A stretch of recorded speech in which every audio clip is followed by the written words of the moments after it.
우리 이 시간 다 함께 자리에서 일어나셔서 오늘 우리에게 주시는 하나님의 말씀 함께 보겠습니다. 오늘 우리에게 주시는 하나님의 말씀은 사도행전 17장 16절부터 34절까지의 말씀입니다.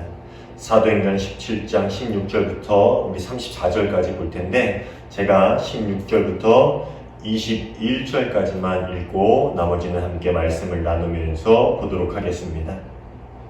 바울이 아덴에서 그들을 기다리다가 그 성에 우상이 가득한 것을 보고 마음에 격분하여 회당에서는 유대인과 경건한 사람들과 또 장터에서는 날마다 만나는 사람들과 변론하니 어떤 에피쿠로스와 스토아 철학자들도 바울과 쟁론할세 어떤 사람은 이르되 이 말쟁이가 무슨 말을 하고자 하느냐 하고 어떤 사람은 이르되 이방신들을 전하는 사람인가 보다 하니 이는 바울이 예수와 부활을 전하기 때문이로라. 그를 붙들어 아레오바고로 가며 말하기를 내가 말하는 이 새로운 가르침이 무엇인지 우리가 알 수 있겠느냐? 내가 어떤 이상한 것을 우리 귀에 들려주니 그 무슨 뜻인지 알고자 하노라 하니 모든 아덴 사람들과 거기서 나그네 된 외국인들이 가장 새로운 것을 말하고 듣는 것 이외에는 달리 시간을 쓰지 않음이더라. 아멘. 오늘 우리에게 주시는 하나님의 말씀입니다. 자리에 앉아주시기 바랍니다. 오늘도 함께 예배하는 우리 모두에게 주님의 평화가 충만하게 임하기를 간절히 소원합니다. 유럽의 마게도니아 땅에 발을 내딛은 이후에 바울은 빌립보에서 데살로니가 그리고 베레아를 거쳐서 드디어 이제 아덴 땅에 도착하게 됩니다. 사실 바울 일행이 처음 복음을 전한 빌립보는 로마를 향해 나 있는 큰 길인 에그나티아 경로, 그 대로의 경로에 있는 도시였으며 빌립보 다음으로 방문한 도시였던 이 데살로니가도 마찬가지로 에그나티아 대로의 동서를 잇는 역할을 하는 큰 도시였습니다.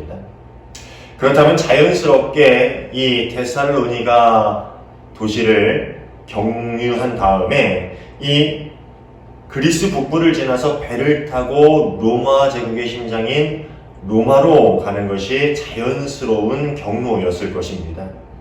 하지만 2차 전도 여행의 초반에 그랬던 것처럼 이 하나님의 계획은 사람들이 세우는 계획과는 달라 보입니다. 바울 일행을 베레아로 이끄시더니 이제 당시 문화의 중심지였던 아덴, 즉 아테네로 바울을 인도해 가십니다. 지난주 본문 마지막 부분에서 보았듯이 이 실라와 디모데는 아직 베레아에 남아 있었지만 바울은 이 아덴에 도착한 이후에 그 둘을 속히 이 아테네로 보내달라라고 요청을 하게 되지요. 그리고 그 둘이 이 아테네에 도착하기 전에 홀로 아테네에 머물면서 이 아테네의 현실을 보면서 바울은 마음속에 말할 수 없는 분노를 느끼게 됩니다. 그리고 그곳에서 또 복음 전하는 일에 박차를 가하게 되지요. 그 당시 아테네는 로마 제국뿐만 아니라 아마 그 주변 전 유럽의 철학의 중심지, 문화의 중심지였습니다. 서양 철학의 근간이 되는 철학자들이 거의 모두 아테네에 모여 있었고요. 이곳에서 서로 논쟁을 벌이는 데 시간을 쓰고 또 그곳에서 제자를 양육하는 일에 전념하기도 했습니다. 우리가 잘 알고 있는 소크라테스와 또 그의 제자 플라톤, 아리스토텔레스과 같은 이 철학자들이 바로 그런 아테네의 대표적인 철학자들이지요. 그리고 또 아테네는 헬라 시대의 거의 모든 우상의 집합소 역할을 하던 그런 도시였습니다. 어떤 기록에 따르면 당시 아테네에서 섬기던 신상의 수가 무려 3만 개나 이르렀다라고 하니 그 수가 정말 얼마나 많았는지를 짐작해 볼 수가 있겠지요. 심지어 이 아테네 사람들은 그 많은 신상을 세워놓고 그 신상에게 제사 지내는 것도 모자라서 혹 자신들이 알지는 못하지만 빠뜨린 신이 있지 않을까라는 우려에서 이름 없는 신상 이라는 것을 만들어서 이름 없는 신상을 섬기는 제단을 만들어서 알지 못하는 신에게까지 제사를 드리곤 했습니다. 바울은 이런 우상숭배가 가득한 아테네의 모습을 보고 분노를 느끼지요. 16절 말씀입니다. 바울은 아테네에서 그들을 기다리고 있는 동안에 온 도시가 우상으로 가득 차 있는 것을 보고 격분하였다. 여기서 격분하였다라고 간단하게 번역이 된 이 부분은요, 이 본문의 원뜻을 제대로 전달하고 있지 못하는 것 같습니다. 헬라어 원문을 직역하면은 그의 속에 있는 그의 영이 분노로 타오르고 있었다라고 합니다.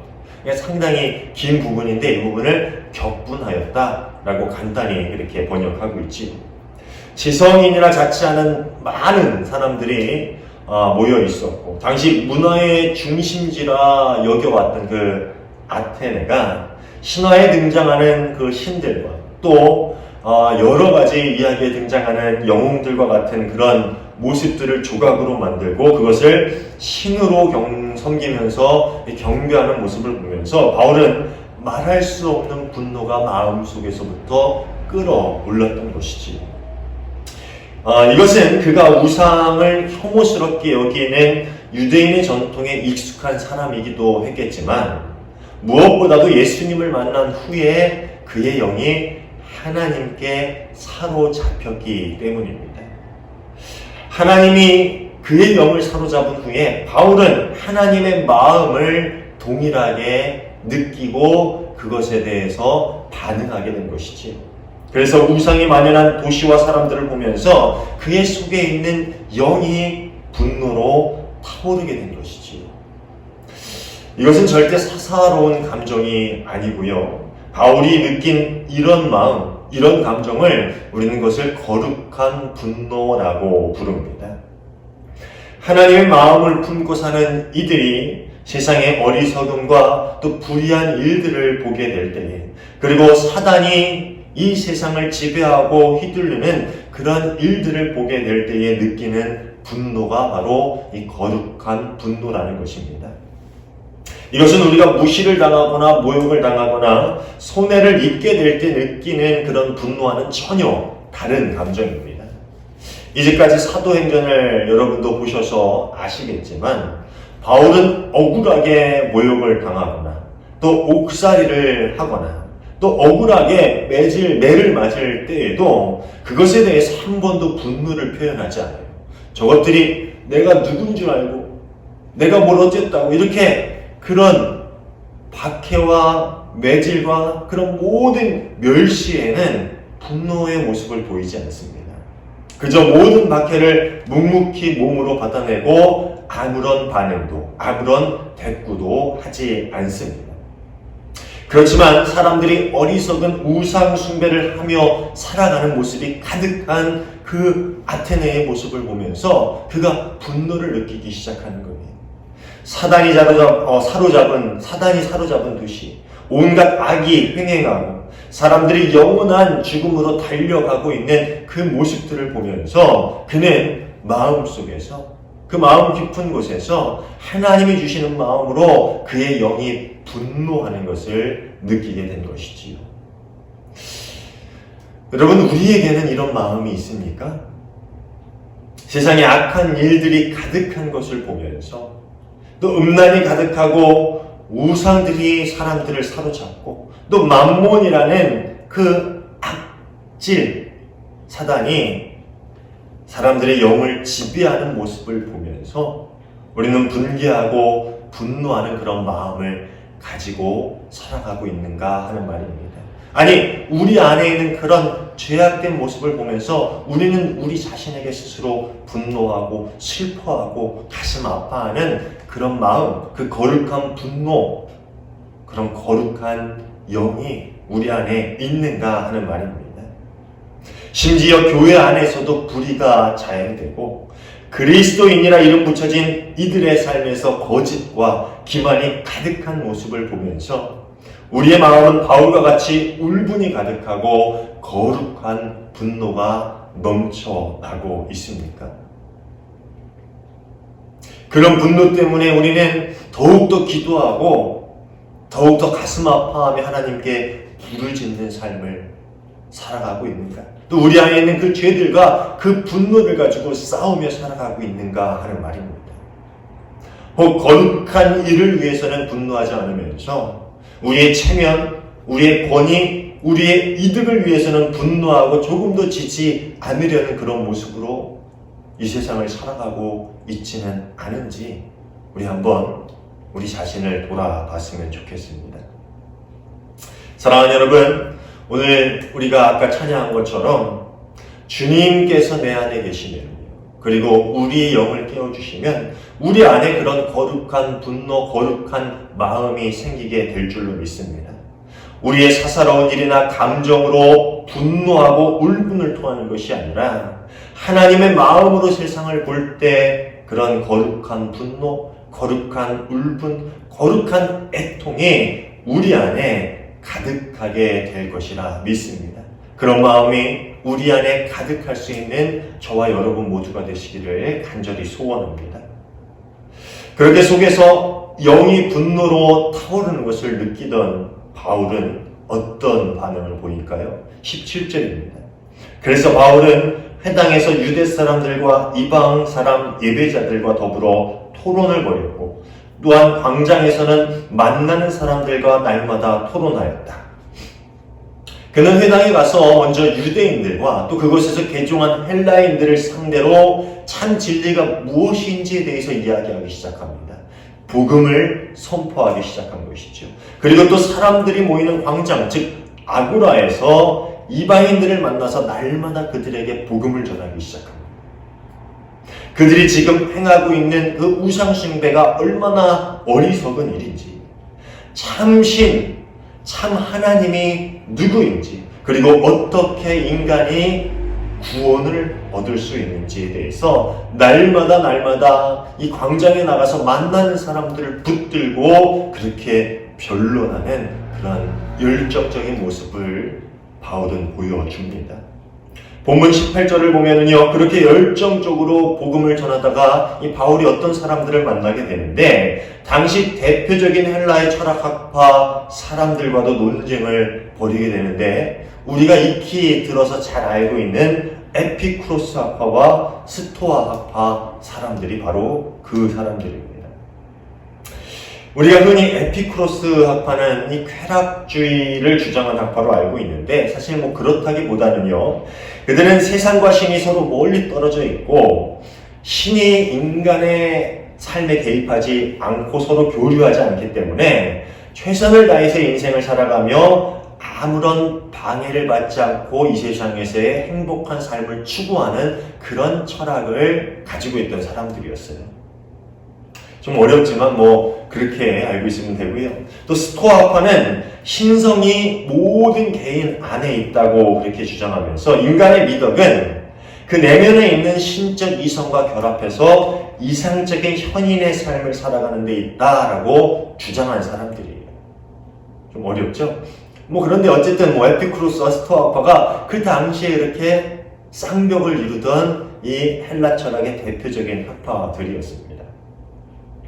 여튼 그들이 바울이 전하는 복음, 그리고 예수 그리스도의 죽음과 부활을 통한 구원의 이야기를 듣게 되는데, 그들은 어떤 반응을 보이냐 하면은, 그런 대단한 진리가 있어. 이게 아니라 바울이 허튼 소리를 하는 사람이다 라고 그렇게 여겼던 것 같아요. 18절에 나오면 바울을 말쟁이라고 부르는데요. 이 말쟁이라는 단어는 말을 유창하게 잘한다라는 긍정적인 의미의 단어가 아니라요, 낯선 엉터리 사상을 퍼뜨리는 궤변가라는 이 부정적인 혹은 조롱 섞인 의미를 가지고 있는 단어입니다.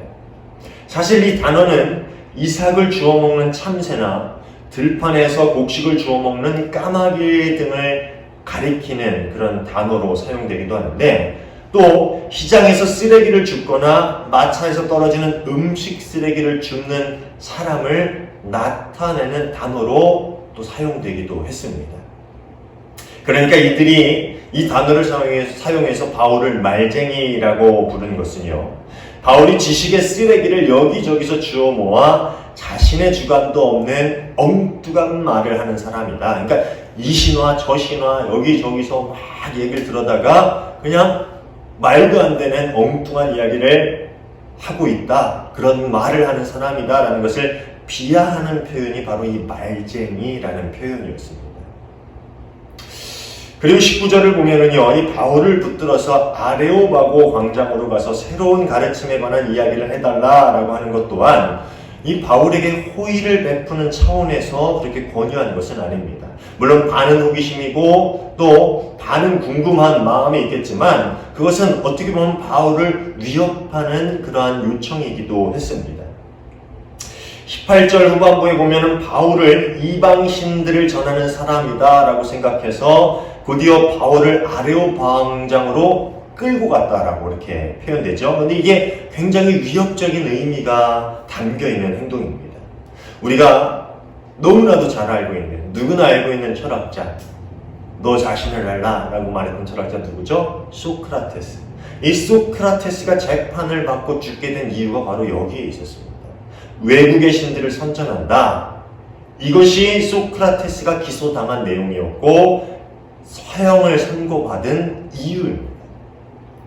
물론 이 바울을 끌고 간 사람들이 바울을 소크라테스처럼 기소하고 그렇게 처형시키려는 그런 의도를 가지고 그런 것은 아니지만 20절과 21절의 설명으로 보아서 아마도 이 늘 새로운 철학에 호기심을 갖고 토론하기를 좋아했던 아덴 사람들이 이 바울이 말하는 것을 좀 우스꽝스럽게 여기기도 하고 또 한편으로는 호기심 있게 여기기도 하고 그러니까 아레오바고 광장에 가서 네가 말하는 게 얼마나 설득력 있는 것이 얼마나 정말 근본이 있는 이야기인지 가르침인지 한번 이해하게봐라 라는 그런 의도에서 바울을 끌고 간 것이지. 그렇지만 이 아레오바고 광장은 또 당시에 중대한 재판을 열었던 장소이기도 했습니다. 그러니까 이런저런 상황을 고려해 볼 때 이 헬라 문화를 잘 알고 있던 바울에게 이 모든 일들은 매우 위협적인 요소가 될 수 있었겠지. 그가 복음을 전했을 때 사람들이 그를 조롱하고 아레오바고 광장으로 끌고 와서 네가 전하는 이방신, 그 외국신에 대해서 한번 얘기해봐라 라고 이야기하는 것은 이 바울에게 정말 위협적인 행동이 될 수 있었다는 거예요. 하지만 바울은 거기서 조금도 위축되지 않고 이 파르테논 신전이 올려다 보이는 그 아레오바고 광장에서 사람들에게 복음을 선포하기 시작합니다. 22절부터 31절까지가 바울이 아레오바고 광장에서 사람들에게 전한 복음의 내용인데 이 바울은 아주 흥미로운 말로 자신의 복음을 그리스도의 복음을 사람들에게 전하기 시작합니다. 22절입니다. 바울이 아레오바고 법정 가운데 서서 이렇게 말하였다. 아테네 시민 여러분, 내가 보기에 여러분은 모든 면에서 존교심이 많습니다. 이 아테네 도처에 세워져 있는 신상에 어떻게 반응했어요, 바울이? 분노가 부질 듯 일어났었지요. 그런데 이 아레오바고 광장에서 사람들에게 말할 때 그것을 아주 지혜롭게 그런 모습을 너희가 종교심이 정말 많다. 종교성이 참 강하다라는 말로 표현하면서 그렇게 복음을 전하기 시작한 겁니다. 그리고 나서 바울은 아주 자연스럽게 그들에게 익숙한 그런 이야기를 하면서 하나님을 전하기 시작하는데 그들이 섬기던 알지 못하는 신에 대해서 이야기합니다. 처음에도 이야기했지만 이 아테네 사람들은 어떤 알지 못하는 신에게 라는 문구를 제단에 새겨놓고 혹 존재하지만 자신들이 알지 못하는 신들에게 제사를 지내고는 했습니다. 혹 자신들이 알지 못하는 신에 의해서 재앙을 받지는 않을까 하는 그런 두려운 마음에서 그렇게 알지 못하는 신에게 라는 문구를 새겨놓고 이렇게 제사를 지냈던 것이지요. 바울은 이런 그들의 모습에서 접촉점을 찾아가지고 너희가 알지 못하고 경배해왔던 그 신, 참 하나님, 그분이 누구인지를 내가 알려주겠다라고 말하면서 하나님에 대한 이야기를 그들에게 꺼내고 있는 것입니다. 바울의 이런 방법은 오늘날 선교의 방법에도 많이 활용되고 있는 유용한 그런 방법입니다. 그러면서 그들이 알지 못하고 예배하던 그 신, 그 하나님이 바로 온 우주와 그 가운데 있는 만물을 지으신 창조주이시고 사람들의 손으로 지은 형상이나 신전에 갇혀 계신 분도 아니고 무엇이 부족해서 사람들에게 섬김을 받는 존재도 아니고 오히려 사람들에게 생명과 호흡을 모든 것을 주시는 절대자시고 참신이다라는 그런 이야기를 그렇게 전하고 있는 거예요. 이게 24절과 25절의 내용이거든요. 한번 볼까요? 우주와 그 가운데 있는 만물을 지으신 하나님께서는 천지의 주제신이 손으로 지은 전에 계시지 아니하시고 또 무엇이 부족한 것처럼 사람들의 손으로 섬김을 받으시는 것이 아니니 이는 만민에게 생명과 호흡과 만물을 친히 주시는 이심이라. 이게 24절에 그리고 25절에 바울이 이야기하는 거예요. 하나님이 너희가 알지 못하는 신에게 제사 지냈지 그 하나님이 바로 이런 분이신데 너희는 알지 못했지만 그분이 너희가 살고 있는 이 세상을 지으셨어. 그리고 이 세상에 있는 모든 만물을 지으셨어. 그리고 그분은 어떤 형상이나 신전에 갇혀 계신 분이 아니야. 오히려 그분은 모든 사람들에게 호흡과 생명을 주시는 참 절대자시고 하나님이셔. 그런 이야기를 사람들에게 전하고 있는 거죠.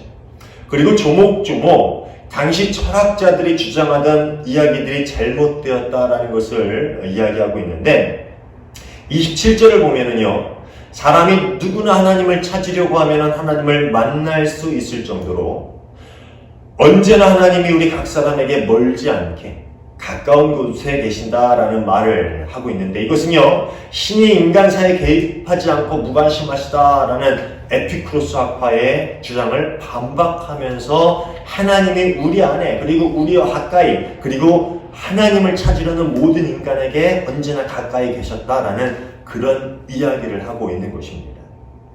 또 28절을 보면은요, 어떤 시인의 말을 인용하고 있는데 주전 6세기에 활동한 크레타의 에피메니데스라는 시인의 시 중에 이런 시가 있습니다. 우리가 당신 안에서 살며 움직이며 존재하고 있습니다. 그러니까 바울은 이 시를 인용해서 사람이 하나님을 떠나서는 결코 살 수 없다.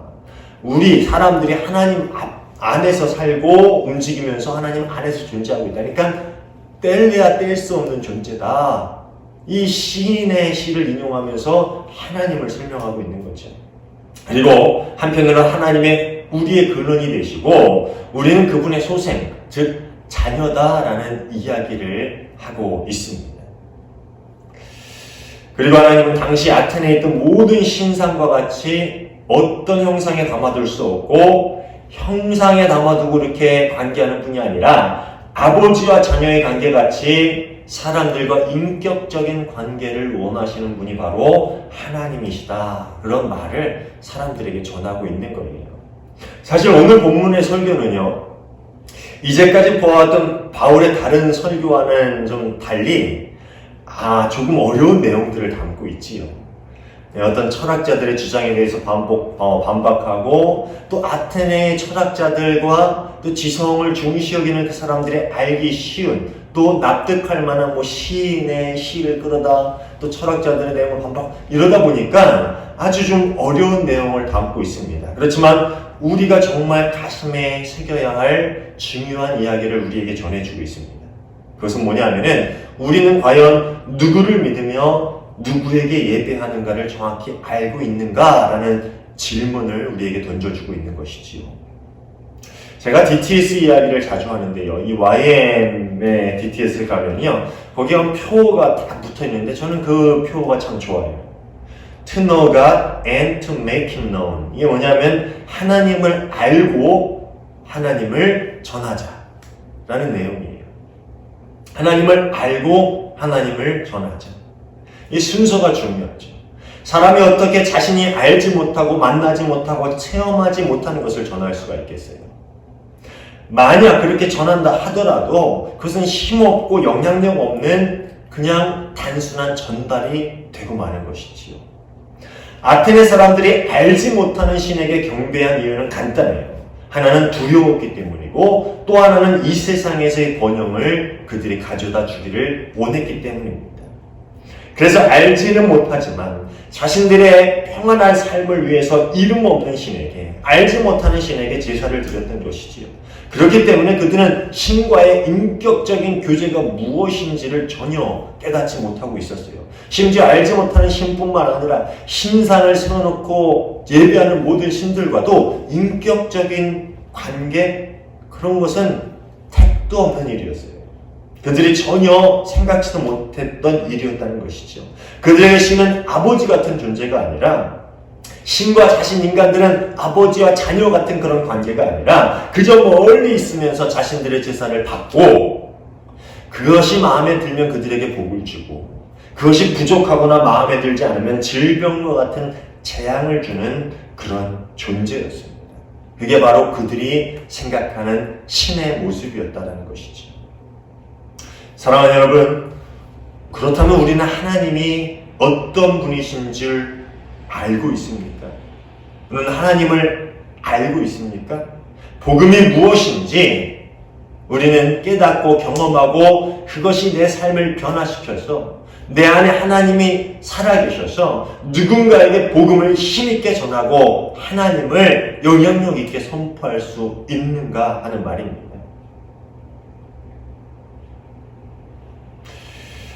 왜 여러분이 그리스도인이라는 이름을 가지고 살아가게 되었는지, 누가 우리를 이곳으로 이끌어 예배하게 하였는지, 우리가 지금 예배하고 있는 하나님이 어떤 분이신지, 우리를 통해서 어떤 일을 하기 원하시는지, 우리는 과연 하나님을 잘 알고 하나님을 예배하고 하나님을 경배하고 있는가 하는 말입니다.